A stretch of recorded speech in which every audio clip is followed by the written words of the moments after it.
এসেছি জীবন আলো ব্লকের আরেকটি নতুন ভিডিও নিয়ে। দেখতেই পাচ্ছেন কি বলতে চাইছি, এই যে এক্স সিরিজ বা বাটারফ্লাই গাছ কিভাবে আমি তৈরি করব তাই আপনাদের দেখাবো। এর সঙ্গে আছে 1% 1 ভাগ সাধারণ বালি, 1 ভাগ পাতা পাতা সার ও 1 ভাগ গোবর সার। দেখুন কি সুন্দর ঝুরঝুরে মাটি করে নিয়েছি। এই ঝুরঝুরে মাটিতে আমি রেখে এই এক্স সিরিজ গাছটা আমি বসিয়ে দেব। এবার দেখুন এই একটা গাছ আমি এইখানে বসালাম।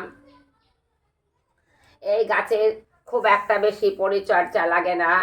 এই যে গাছটা আমি বসিয়ে দিলাম, দেওয়ার পরে আমি একটু জল দিলাম। এই গাছে অল্প অল্প জল লাগে, জলও কম লাগে, আর 2-3 ঘন্টা রোদ হলেই হয়। তাছাড়া গাছের খুব একটা পরিচর্যা লাগে না। দেখুন এই যে আমি একটা গাছ লাগালাম, এর নিচে থেকে এই পাশ থেকে আবার নতুন চারা বেরোয়, বেরিয়ে বড় হয়, বেশি হয়। দেখুন আমি আজকে একটা গাছ লাগালাম, এর 1 মাস পরে রেজাল্ট দেখুন। 1 মাস পরে দেখুন এই যে কতগুলো পাতা বার হয়েছে, দেখুন কতগুলো হয়েছে দেখুন।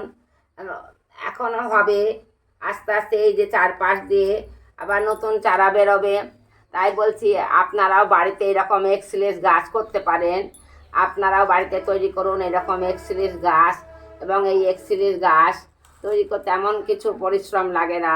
আপনার বাড়ির এটা আপনার বারান্দায় রাখতেই পারেন।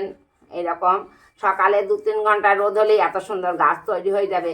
তাই বলছি বন্ধুরা, আমার ভিডিওটা যদি ভালো লাগে অবশ্যই লাইক, কমেন্ট ও সাবস্ক্রাইব করতে ভুলবেন না। প্লিজ প্লিজ প্লিজ অবশ্যই সাবস্ক্রাইব করুন।